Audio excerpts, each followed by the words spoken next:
গাছ কাটতে গিয়ে মৃত্যু এক ব্যক্তির। ঘটনাটি ঘটেছে হাইলাকান্দি জেলার বড় হাইলাকান্দি দ্বিতীয় খণ্ডে। স্থানীয় সূত্রে জানা গেছে, গাছ কাটার সময় বিদ্যুৎ পরিবাহী তারের সংস্পর্শে চলে আসেন বিলাল উদ্দিন নামে এক বৃদ্ধ। সঙ্গে সঙ্গে তাকে সন্তোষ কুমার রায় অসামরিক হাসপাতালে নিয়ে আসা হলেও বাঁচানো যায়নি। এই ঘটনায় তীব্র চাঞ্চল্য ছড়ায় এলাকায়। এই ঘটনার খবর পেয়ে হাসপাতালে ছুটে আসেন আলগাপুর কাটলিছড়ার বিধায়ক জুবের আনম। আক্রান্ত পরিবারকে সহায়তার জন্য প্ৰশাসনের দৃষ্টি আকর্ষণ করেন বিধায়ক। না, আমাৰ আজি এজন সিনিয়ৰ সিটিজেনৰ ডেথ হৈছে ইলেক্ট্ৰিকিউশ্যনৰ পৰা। চ' এইকাৰণে মোৰ দায়িত্ব অহাটো মোৰ দায়িত্ব। মই আহিলোঁ আৰু আহি যিমান এডমিনিষ্ট্ৰেশ্যনৰ ফালৰ পৰা কোনো লেপছ আছে নাই, কোনো নেগলিজেঞ্চ আছে নাই, এইখিনি সুধিলোঁ। চব সোধপোছ কৰিলোঁ, চব ঠিকেই আছে। চাৰ্কেল অফিচাৰৰ লগতো কথা পাতিলোঁ।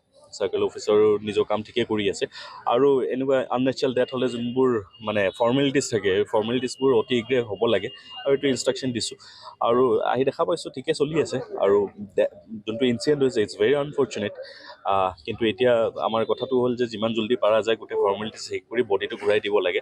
আৰু ফেমিলিক যদি চৰকাৰৰ ফালৰ পৰা কিবা এটা কম্পেনচেশ্যন দিব পাৰি আৰু ঘৰ চলিবলৈ কেইটামান আঁচনি যদি দিব পাৰি, সেইটো কাৰণে আজি চাৰ্কেল অফিচাৰৰ কথা পাতিব দিছোঁ আৰু চাৰ্কেল অফিচাৰে বাই ইভিনিং মোক জনাব।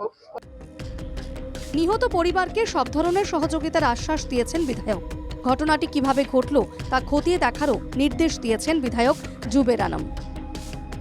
হাইলাকান্দি থেকে অমিতাভ শর্মার রিপোর্ট, NKTV বাংলা।